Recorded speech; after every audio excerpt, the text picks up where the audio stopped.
Rapidly escalating cross-border tensions between Israel and Lebanon's Hezbollah threaten to boil over.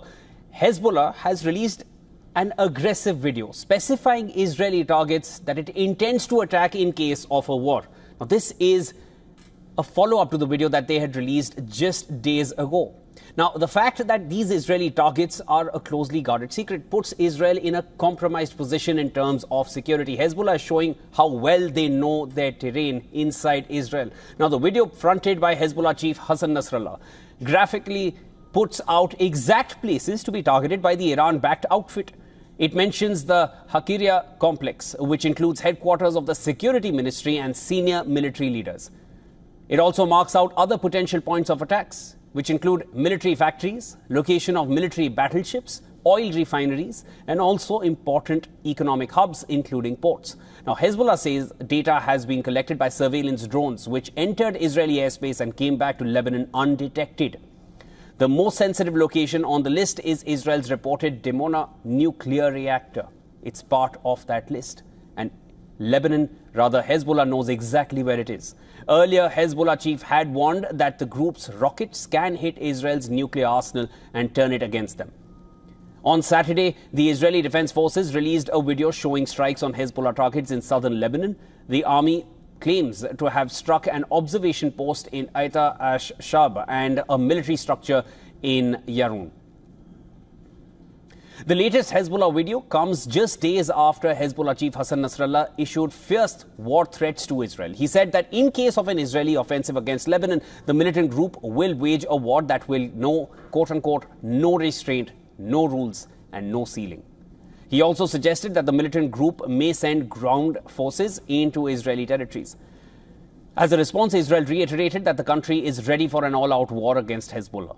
In fact, the Israeli Foreign Minister Israel Katz said that in case of a war, Hezbollah will be completely destroyed and Lebanon will be severely hit. Hezbollah had also warned Cyprus of escalation. It came over reports of Israeli military conducting exercises in Cyprus in terrain similar to southern Lebanon. Nasrallah added that Hezbollah would strike targets in Cyprus where Israel has military bases. Separately, reports suggest that Canada is preparing to evacuate over 45,000 of its citizens from Lebanon over the threat of a war. Canadian troops are already in Lebanon to help with the evacuation. However, there is no confirmation on that front from the Canadian authorities. If done, this will become the largest evacuation to be carried out by Ottawa.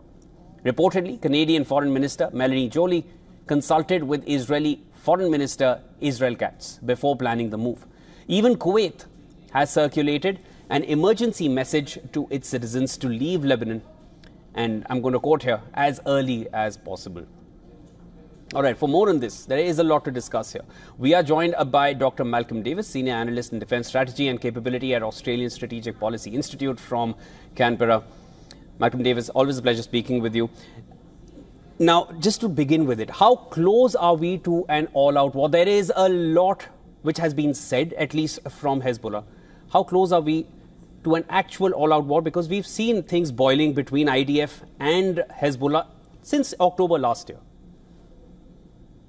Look, I think we are getting closer in the sense that clearly Israel is not prepared to sit back and allow Hezbollah, which is, of course, funded and supported by Iran, to continue to attack targets in northern Israel. The threat from Hezbollah is much greater than the threat from Hamas in the south in Gaza. So I think things are moving to a head in the sense that what we could be seeing is the possibility of that war, that escalation to a wider war, occurring certainly within the next few weeks. We'll have to see what happens. Malcolm, and we've been discussing this ever since the Israel-Hamas war broke out in October last year, the larger repercussions and how the entire West Asia will get involved. Now, we've seen smaller fractions, most of them backed by Iran, getting involved in carrying out attacks on, of course, towards Israel and also upon shipping routes which are going through the Red Sea. We've seen all of that happening. As of now, if Hezbollah and IDF, they go head-to-head in an all-out collision, what kind of repercussions can we expect in West Asia, and also bring in what it would mean for European Union if Cyprus gets in this fold? Well, certainly if the war escalates to a wider war, then you are talking a much higher level of hostilities than we've even seen in Gaza. Hezbollah is much more well armed than Hamas, as I said. They have hundreds of thousands of rockets and artillery pieces and drones and missiles that they could rain down across the entire Israeli territory, compared to Hamas, which can only hit really areas of southern Israel. So it is a much larger war. The possibility of Iran getting directly involved, the possibility of Iranian-sponsored terrorist groups in Iraq and Syria getting involved, and various different other groups as well. So we're talking a much larger war if that happens. If that actually does happen, and if the excuse me, a light's playing up behind me. Yes. If the Hezbollah then goes through with its threat to attack Cyprus, that's EU territory. So that potentially would then require some sort of EU response, and that's really hard to say what would happen, because of course Europe has its attention focused on Ukraine, yes, which is occurring at the same time. So it becomes a much more complex and dangerous situation. Malcolm, now the video that Hezbollah has just released, and Hassan Nasrallah, of course, is all out in the way he's speaking about the targets that they've shown in that video. And these are not regular targets, or rather I would say these are not regular locations that they're showing. These are military installations. They include nuclear military installations. What does it say about the breach that would have taken place for those drones which would have come in either from Lebanon or from some other front, and then would have escaped out of Israeli territory without being detected? Drones are difficult to spot in many instances.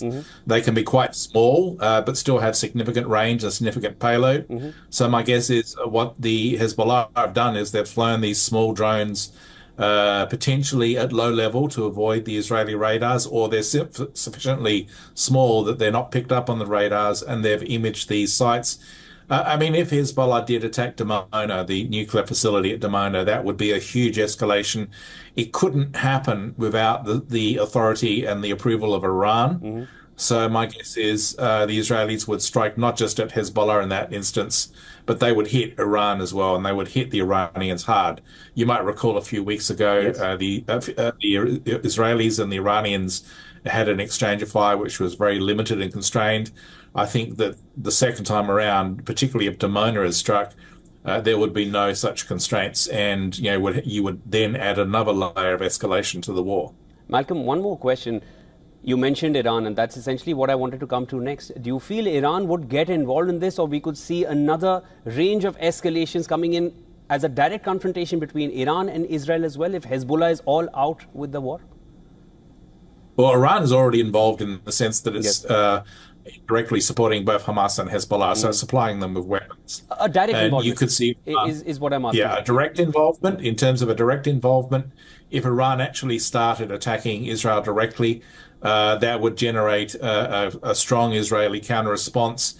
I guess the question is, if Iran doesn't do it, if Iran doesn't come and fight alongside Hezbollah, then Hezbollah might start to question Iran's resolve. And given that Iran is in the midst of an internal presidential transition, then that could generate political problems for Iran in the region. So I think there might be an incentive there for Iran to actually step in and become more directly involved. But of course, the risk would be that there becomes a much more aggressive Israeli response as a response. We're definitely nearing a tipping point, and then the chances of an all-out war between the IDF and Hezbollah, which has been on the boil, it is really close to a very unfortunate fruition if it does happen. Of course, there will be a lot to track as it happens. We will be doing that right here on WION World is One. Thank you so much for joining in. That was Dr. Malcolm Davis joining us from Canberra with all his insights. Thank you.